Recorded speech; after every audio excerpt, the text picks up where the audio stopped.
Good evening, Ron. Thank Hi. you very much for all three for seminars. Wonderful, thank you. My question is that you said that you had the blood of our Lord examined by the Israelis. That's correct. What was their determination of that? Okay.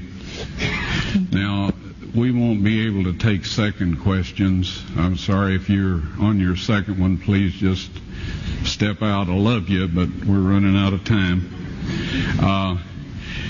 Real quickly, okay. Dried blood is dead blood.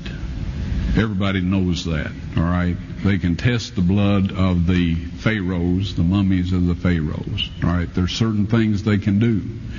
They cannot get a chromosome count by any method I'm familiar with, all right? Things keep changing.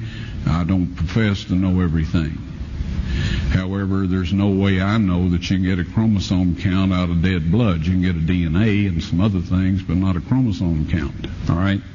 That's done by living white blood cells.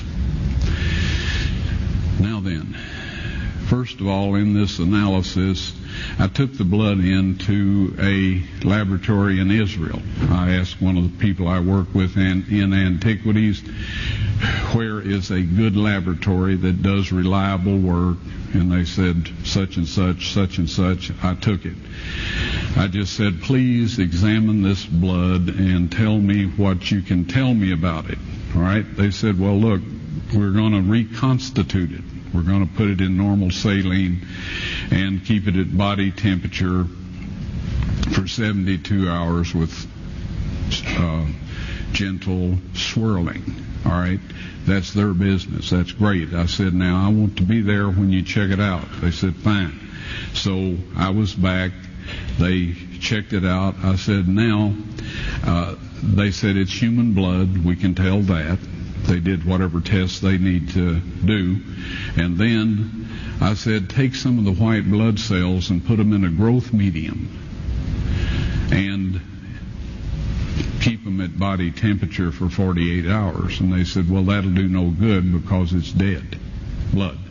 I said, would you please do that for me? And they said, okay, we'll do it.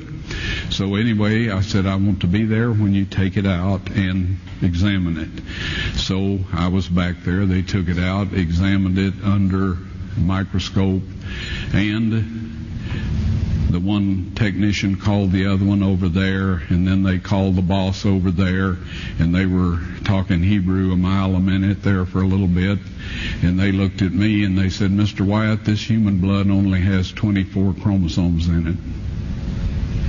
Everybody else has 46. You see, 23 from your mother, 23 from your father, 22 autosomes from your mother, 22 autosomes from your father.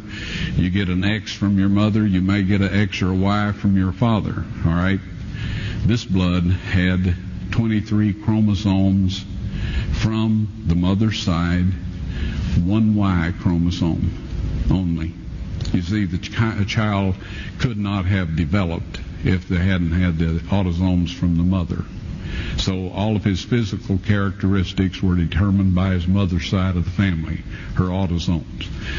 His maleness was determined by this one Y that came from a source, not a human male.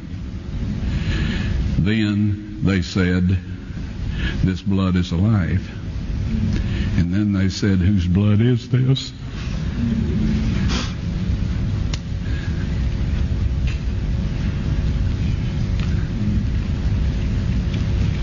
I said, it's the blood of your Messiah.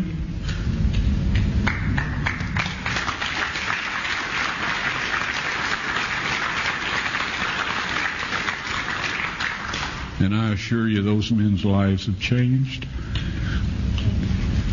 Well,